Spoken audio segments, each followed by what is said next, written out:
rush off?" He nodded and smiled, but the slight droop of his head told her he was disappointed.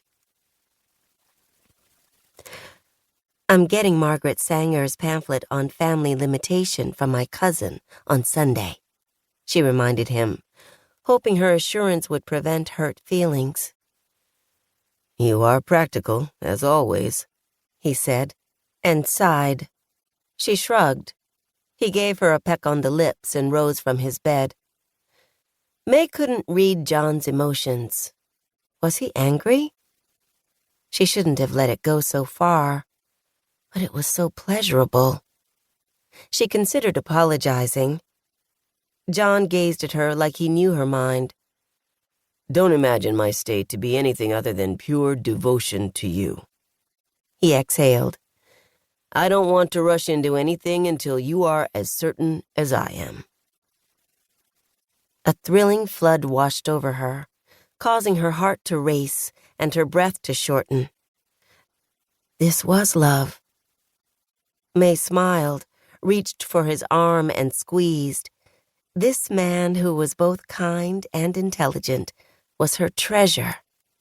She took a deep breath and forced herself to turn away from him for the moment. May and John walked from his tiny North Side apartment near the University of California in Berkeley to Professor Kruber's house in the Berkeley Hills. In 15 minutes, it felt as if they'd been transported to the Napa countryside. John held her hand as they climbed steps through tall redwood trees and bright green bunches of grasses. The staircase ended at a narrow street. May paused and turned around to catch her breath and take in the view. Spread out below, the bay sparkled in the sunlight. Tall, modern buildings in San Francisco rose on the other shore. Constructed since the 1906 earthquake and fire, they were a testament to the resiliency of the city and its people.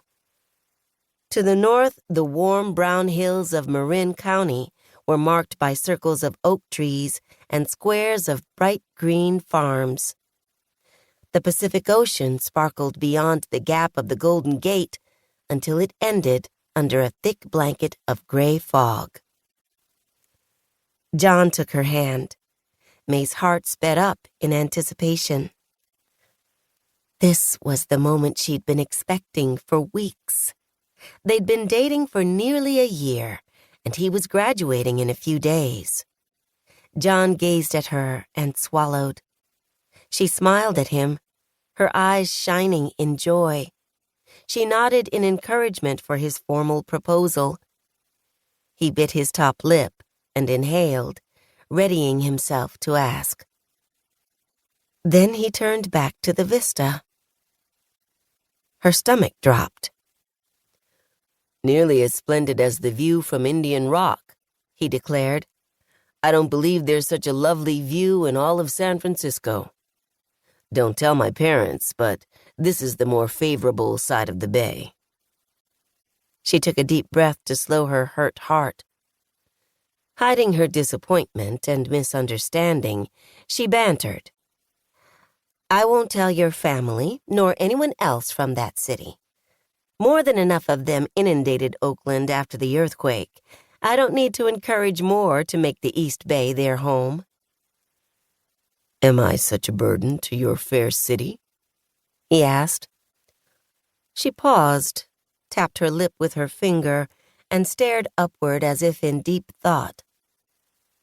"I suppose there is room for you, but only you." She laughed and kissed his warm lips. She intended a peck, but his hand cupped her cheek, and she found herself lost in the moment. When they broke away, his shiny eyes expressed the longing in her heart, confirming her understanding that he shared her deepest desire. May had to trust he was waiting to secure work. On Wednesday, John would be conferred a doctorate of philosophy in anthropology. Ideally, he would get a professorship in Northern California at Stanford University or Mills College to be